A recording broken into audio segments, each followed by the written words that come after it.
Hello दोस्तों, आपका फिर से स्वागत है अपने भूतिया स्टोरी वर्ल्ड में। तो आइए आज की कहानी का सिलसिला शुरू करते हैं। यह कहानी आज हमें सुनील ने दिल्ली से भेजी है। तो जो भी उनकी कहानी है मैं उन्हीं के पॉइंट ऑफ व्यू से बताऊंगा। मैं गुड़गांव में जॉब किया करता था। मुझे सैलरी पैकेज अच्छा मिलने की वजह से मैं नाइट शिफ्ट के लिए भी हाँ कर दिया था। और सबसे बड़ी फैसिलिटी एक ये भी थी कि मुझे कैब ही लेने आएगी और कैब ही छोड़ने आएगी। उस नाइट शिफ्ट में मेरे साथ और भी लोग काम किया करते थे, जिसमें कि एक लड़की का नाम निशा था। वो निशा मेरी ही कैब में जाया करती थी। तो रोज़ की तरह जब ड्राइवर मुझे लेने आता है, हम उसके बाद निशा को लेने जाते हैं। थोड़ा सर्दियों का टाइम था, तो निशा को आने में देरी हो गई। यानी कि जब उसे कैब पिकअप करने आती है, उससे काफ़ी टाइम हो चुका था और निशा नहीं आई। तो मैंने निशा को फ़ोन लगाया और निशा ने फ़ोन उठाया और एक अजीब सी आवाज़ के साथ फ़ोन कट हो गया। हम निशा की गली के बाहर ही खड़े थे। तो ड्राइवर बोला कि सर फिर से फ़ोन लगाएं, इतना टाइम नहीं है, मुझे और भी लोगों को पिकअप करना है।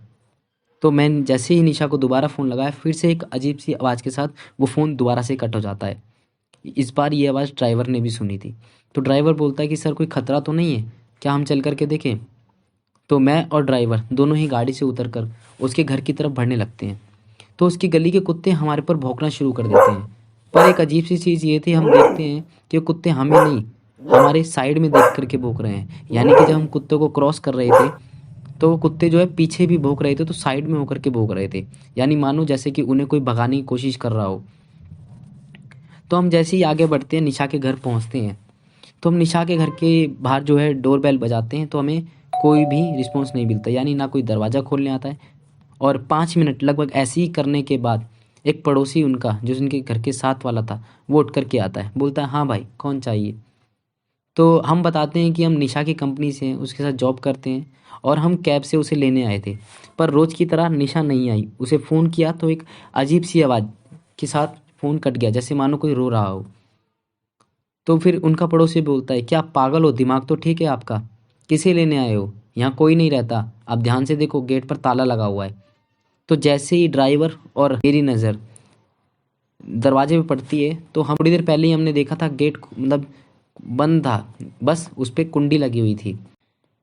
तो जैसे ही हम गेट की तरफ देखते हैं, हम पसीना पसीना हो जाते हैं, क्योंकि पहले तो गेट पर कोई ताला नहीं लगा हुआ था। जैसे ही आए वैसे ही ताला लगा हुआ है। तो हम थोड़ा शॉक हो गए। पर हाँ, हम पसीना पसीना हो गए थे। तो जैसे ही उन अंकल ने, यानी उनके पड़ोसी ने हमें देखा कि हम थोड़ा टेंशन में हो गए, तो उन्होंने पूछा बेटा क्या हुआ, क्या बात है? तो हमने बताया कि हम 1.5 साल से रोज़ निशा को यहीं से लेते हैं और छोड़ करके जाते हैं। यानी जब हमारी शिफ्ट शुरू होती है, हम निशा को लेते हैं और ऑफिस ख़त्म होने के बाद यहीं पे ड्रॉप करके चले जाते हैं। तो बोलते हैं क्या बेटा आप पागल हो गए हो? निशा को मरे हुए तो 3 साल हो गए और उनके मम्मी पापा ने भी उसकी याद ना आए, इसी के कारण ये घर बेच करके अपने लखनऊ में दोबारा शिफ्ट हो। तो जैसे ही हमें ये पता चलता है कि निशा मर चुकी है, तब हमें पता लगता है कि वो क्यों चुप चुप सी रहती थी, क्यों वो अजीब सा बिहेव करती थी और अलग अलग रहती थी।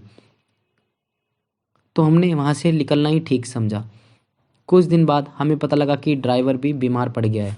तो मैंने यही बात जो है कंपनी में डरते डरते एक दो लोगों से पूछी। तब लोगों ने बताया हाँ, यहाँ पे एक निशा नाम की लड़की काम करती थी, ऑफिस से जाते वक्त उसका एक्सीडेंट हो गया था और वो कुछ लोगों को दिखाई देती है। वो अपने काम को लेकर के इतनी सिंसियर थी कि आज भी कई बार कुछ लोगों को इस कंपनी में दिखाई देती है। यह कहानी हमें राजीव ने यूपी से भेजी है। उन्होंने अपने गांव का नाम बताने से मना किया है। तो चलिए आइए हम आगे कहानी उन्हीं के पॉइंट ऑफ व्यू से जानेंगे। मैं हमेशा बाहर शहर में रहा करता था, क्योंकि हमारे गांव में काम धंधा ना होने की वजह से मुझे बाहर रहना पड़ता था और मैं ही अपने घर में इकलौता कमाने वाला था। तो जब मैं गांव जाता था तो मेरी आदत हमेशा खुले में सोने की थी, इसलिए मैं छत पर सोया करता था।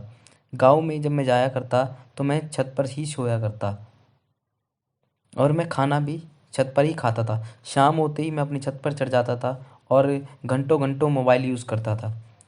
तो कुछ दिन पहले की बात थी कि मेरे गांव में एक औरत ने खुद को जलाकर एक खुदकुशी की थी। मुझे इस बारे में कुछ नहीं पता था। उसका घर हमारे जस्ट पीछे वाली गली में ही था। तो जब मैं रात को सो रहा था तो मुझे ऐसा लगा कि किसी के चिल्लाने की आवाज़ें आ रही हैं, कोई औरत जैसे मानो रो रही हो। तो मैंने उठ कर के देखा, ये बात कुछ ज़्यादा रात की नहीं है, 10 साढ़े 10 बजे की है। तो मैंने उठ कर के इधर-उधर देखा, मुझे कोई नज़र नहीं आया। तो मैं फिर से अपने दोस्त के साथ फ्रेंड्स बुक पे चैटिंग पे लग गया और कुछ देर बाद मुझे फिर से वही रोने की आवाज़ें सुनाई दी। तो जब मैंने इधर-उधर उठ कर के देखा, तो मुझे फिर से कोई नहीं दिखाई दिया। तो जब देखते ही देखते ऐसे 11 बज गए और मैं अपना फ़ोन यूज़ कर ही रहा था, तो मुझे ऐसा लगा कि जैसे कि मानो मेरी चारपाई के साथ में आकर के कोई बैठ गया है। तो मुझे हल्का-हल्का महसूस हो रहा था, पर मुझे कोई दिखाई नहीं दे रहा था। तो मैंने सोचा कि शायद हो सकता है मेरा ये वहम है, क्योंकि मुझे भूतिया कहानी और भूतिया फ़िल्में देखने का और सुनने का दोनों ही शौक था। तो मुझे लगा कि शायद हो सकता है कि मेरे दिमाग में ही उल्टी-सीधी चीज़ें चलती रहती हैं, इसी वजह से मुझे ऐसा महसूस हो रहा है। पर कुछ देर बाद मुझे ऐसा लगने लगा कि मानो मेरे आस-पास बहुत तेज़ आग जल रही है। इतनी तेज़ आग जल रही है कि मुझे सहन नहीं हो रहा और मुझे पसीने आने शुरू हो गए। तो मैंने एकदम से ही चारपाई से उठ कर के नीचे दौड़ लगा दी। मैं नीचे जा कर के अपने माता-पिता के पास गया और मैंने ऊपर की सारी घटना बता दी, जो कि मेरे साथ छत पे हुआ था। तब उन्होंने मुझे बताया कि आज से ही कुछ दिन पहले अपने ही पीछे वाले गाँव घर वाली गली के एक घर में एक औरत ने खुद को खुदकुशी कर ली है और उसकी आत्मा 13वीं होने तक भटकेगी। अपने हिंदू ग्रंथों में बताते हैं कि लोगों के मरने के बाद कम से कम 13 दिन तक उनकी आत्मा भटकती है। तो शायद तो हो सकता है उसी औरत की आत्मा अभी भी यहीं भटक रही है।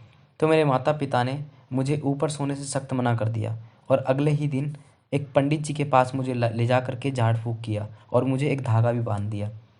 तब से मैं जब भी अपने गाँव जाता हूँ, ऊपर तो नहीं सोता, पर हाँ, मुझे वो जो एहसास हुआ था, वो इतना डरावना था कि मैं अगर उसे आज भी याद करता हूँ, तो मेरे पसीने छूट जाते हैं।